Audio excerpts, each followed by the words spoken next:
Hello, my name is Aleda, and I just want to say thank you so much for finding me and pausing to hear what I have to say. The topic of this video is, what did I do to get healthy? I've been asked this question many times. I am a stage 4 breast cancer survivor, and that's the first thing that someone who's been diagnosed with a medical issue, they said, what did you do? Well, what I did came easy to me because it was already part of my knowledge base. I'm a psychotherapist and an alternative healer, and so I knew what to do. I just didn't live that life. The number one thing I did is change my diet. I started eating organic, increased my vegetables, increased my fiber to know that my system was completely clean. I did lots of juicing, green juices specifically, to alkaline my body. I cut out the meat, I cut out sugar, I cut out coffee, I cut out alcohol. And let me tell you, if someone would have told me that I was going to cut out all those yummy things, I would have said no way, but it was worth it. It was 30 days of being uncomfortable, not having, my junk. But after that, it got easy. And when you know that I was now giving nourishment to my immune system, it felt right. I started doing acupuncture. I had been doing acupuncture in the past. However, now with chemotherapy, it was amazing. I was able to rest. It alleviated the symptoms. It helped me with hot flashes. It helped me with sleep. It helped me with depression and anxiety. I never had to take any depressions medication. Not that there's anything wrong with it.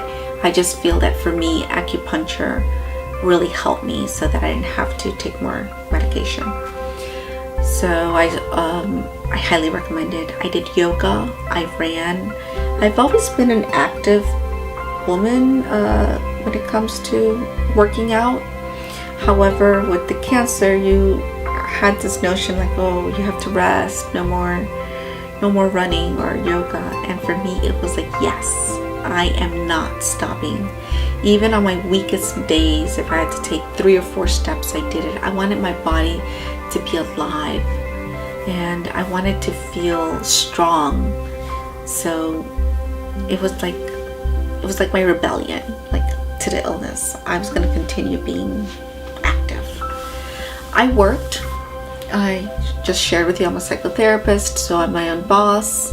And that was awesome because the week of chemotherapy, I took off. I rested, I slept, I nourished myself, and when I was healthy, I worked. And it was really good because I didn't feed into being a victim. I also did psychotherapy on steroids.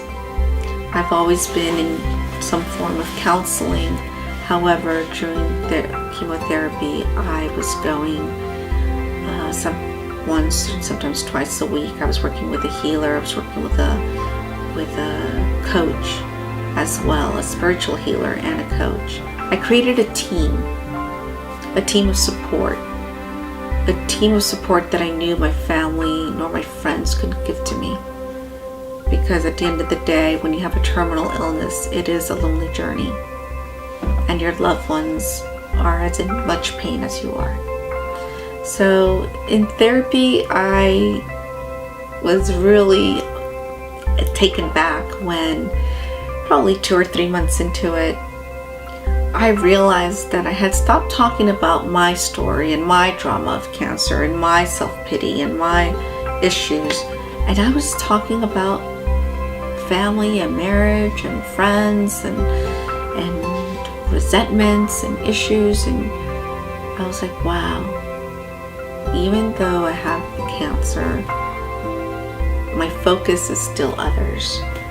So that was very important because I realized that I needed to continue focusing on myself.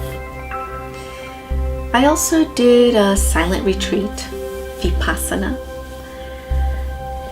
I resented that I had to do this, but my spiritual healer was adamant that I had to do it. I'm grateful that he did, but I went kicking and screaming. You know, my friends were going to South Beach, having fun on the strip, and I was going to a monastery.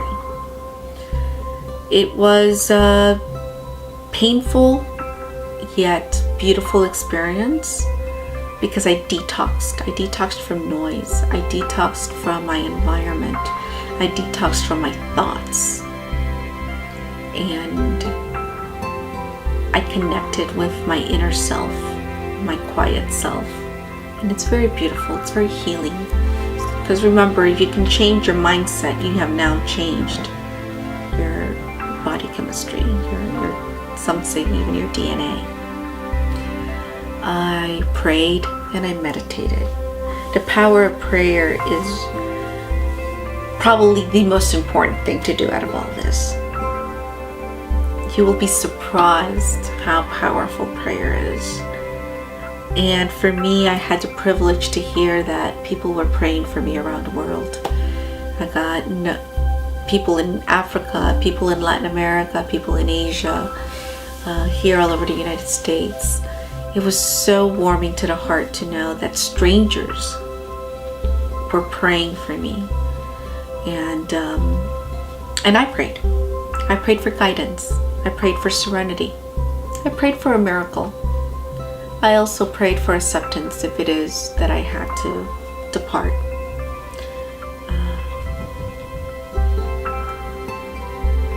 And I welcomed prayers of all faith, denominations, forms, languages. It was funny because I said that if you told me that if I had to sit on eggs like a chicken and that was a healing prayer, I would have done it. It didn't matter.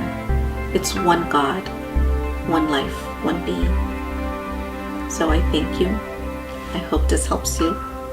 God bless you and I love you.